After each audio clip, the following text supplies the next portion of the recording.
जी, वो भक्ति नहीं छुड़वाते हैं, वो तो भक्ति करने का सही तरीका बताते हैं। जैसे अपने ब्रह्मा विष्णु महेश हैं, उनके भी मंत्र बताते हैं, सभी देवी देवताओं के मंत्र बताते हैं। आत्मा के अंदर संतुष्टि आती है और बीमारी भी, शारीरिक भी लाभ सब ठीक हो जाते हैं और नशा भी ठीक हो जाता है। कोई नशा नहीं लगता है। परमात्मा की चाह में मैं फिर रहा था, ढूंढता परमात्मा मुझे फिर 2016 में मिले परमात्मा। नमस्कार, LNWG टीवी में आपका स्वागत है। दोस्तों, आज हम आपको बुलाने वाले हैं संत रामपाल जी महाराज के अनुयायी से और इनसे कुछ बात करते हैं। नमस्कार जी। सत साहिब जी। क्या नाम है सर आपका? मेरा नाम ईश्वर दास है जी। कहाँ से हैं आप? मैं जिला सहारनपुर, गांव मांडला से हूँ जी। और क्या काम करते हैं आप? मैं जी यहाँ हरिपुर में फैक्ट्री में हूँ, नेक्टर फैक्ट्री में जी, दवाइयों की फैक्ट्री है, इसमें सिक्योरिटी काम करता हूँ जी। तो संत रामपाल जी महाराज से आपने कब नाम दीक्षा ली? मैं जी संत रामपाल जी महाराज से 2016 में नाम लिया। तो उससे पहले आप क्या भक्ति करते थे? मैं जी ब्रह्मा विष्णु महेश और शंकर जी की सबकी भक्ति करता, हनुमान जी की भक्ति करता था जी, काली की भक्ति करता जी, दुर्गा की। तो वो सब भक्ति करते करते आपने फिर संत रामपाल जी महाराज से कैसे नाम ले लिया? मगर जी उसमें मैं चिल्ले खाएता था, चिल्ले खाएं तो मैं बीमार हो जाता था और मेरे अंदर शक्तियाँ भी आ गई थी। मैं उड़कर कहीं भी चले जाता था, दुनिया में कहीं भी घूम सकता था और मैं किसी को भी कुछ भी बता देता था। तो जो मैं कर रहा था उससे मुझे नुकसान हो रहा था। मेरी आत्मा भी संतुष्टि नहीं थी और मैं बीमार होता जा रहा था बहुत। मेरे घर के बहुत पैसे लगाते थे मेरे पर। तो मुझे परमात्मा की चाह में मैं फिर रहा था, ढूंढता परमात्मा मुझे फिर 2016 में मिले परमात्मा। आप कैसे, मतलब उड़ते कैसे थे? मैं जी जैसे हनुमान जी अपनी शक्ति से उड़कर चले जाते थे, ऐसे मैं उड़ जाता था जी। मतलब अपने शरीर को साथ ले गए? हाँ जी, जो का तो शरीर को साथ लेकर उड़ जाता था जी। और सारे देवी देवता मेरे अंदर बैठ जाते थे। हनुमान जी की तरह मेरा हवाई जहाज बन जाता था जी। उसमें लट्टा भी जड़ती थी और किसी भी लोक में पहुंच जाता था। जहाँ हजरत करने मुसलमान जाते थे, शिवलिंग के ऊपर ये जल वो खून चढ़ाते थे, वहाँ मैं जल भी चढ़वाया था परमात्मा में, हनुमान जी ने मेरे हाथ से जी। तो फिर मतलब भक्ति कैसे आपने मतलब चेंज कर दी अपने? संत रामपाल जी महाराज जी से आप कैसे नाम दीक्षा लिया आपने?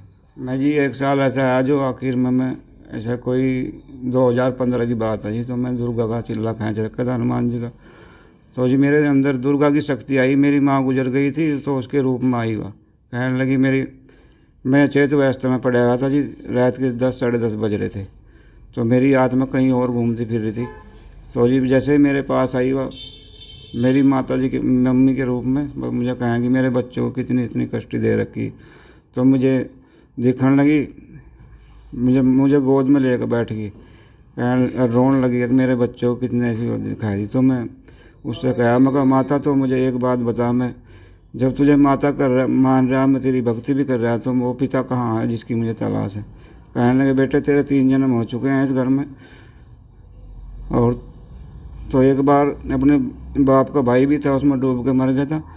उसके बाद तो अपने ताऊ की घरवाली से आया है, फिर वहाँ गर्भ से गिरा और गर्भ गिरने के बाद फिर तो अपने पिता की जो घरवाली है, जो तेरी मम्मी है, उसके गर्भ से अब है। तुझे 3रा जन्म आया है। अब जब तो इस जन्म में पार होगा, परमात्मा में नहीं इनकी तुझे खोज है। तो भगत जी 2016 में मुझे मेरे परमात्मा मिले। मुझे संत रामपाल जी महाराज ने मुझे नाम दे के मुझे भक्ति करवाई मालिक ने। संत रामपाल जी महाराज जी को आप परमात्मा क्यों बोल रहे हैं? उन्होंने तो जी परमात्मा का दर्जा दिया है। संत रामपाल जी महाराज ने सब कुछ दिखाया है। जो गुरु है जी वही भगवान है। हम तो गुरु को ही भगवान मान कर चलते हैं। हमने बहुत बार सुना है कि लोग जो है बातें करते हैं कि संत रामपाल जी महाराज जो हैं वो देवी देवताओं की भक्ति छुड़वाते हैं, या फिर कोई मंदिर में जाता है, कोई मस्जिद में जाता है, गुरुद्वारा में जाता है, तो वहाँ पे भी जाने से मना करते हैं। तो इसके बारे में आप क्या कहना चाहेंगे? भगत जी में भक्ति नहीं छुड़वाते हैं, वो तो भक्ति करने का सही तरीका बताते हैं। जैसे अपने ब्रह्मा विष्णु महेश हैं, उनके भी मंत्र बताते हैं, सभी देवी देवताओं के मंत्र बताते हैं जाप करने के लिए। जितने ये देवी देवता हैं, ब्रह्मा विष्णु महेश देवी देवता हैं, ये सब अपने कमलों के अंदर हैं। इनके भक्ति करने से कमल खुलते हैं और इनसे अपनी आत्मा के अंदर संतुष्टि आती है और बीमारी भी, शारीरिक भी लाभ सब ठीक हो जाते हैं और नशा भी ठीक हो जाता है। कोई नशा नहीं लगता है और भक्ति करने से हमारे अंदर जागृति आती है। और सारे काम ठीक हो जाते हैं। तो संत रामपाल जी महाराज ये पूर्ण संत हैं, इनका सत्संग सुनो और सत्संग सुनते सभी काम ठीक हो जाएंगे। तो जैसे मस्जिद में गुरुद्वारा में जाने से क्यों मना करते हैं? भगत जी मस्जिद गुरुद्वारे में तो वहाँ बताते हैं संत रामपाल जी महाराज के वहाँ ईंट और पत्थरों के बने हुए हैं, वहाँ भगवान नहीं है। भगवान कोई ऐसे थोड़ा ही है जो पशु पक्षी है जो उनके अंदर बांध रखे हैं। भगवान तो कण कण के अंदर विराजमान है। उनके लिए उनका सत्संग सुनो, टीवी चैनलों पर चल रहा है, मोबाइलों पर चल रहा है। परमात्मा का सत्संग सुनने से ज्ञान होगा। परमात्मा निराकार नहीं है। परमात्मा संत रामपाल जी बताते हैं मैं शरीर के हैं, उसका नाम कबीर है।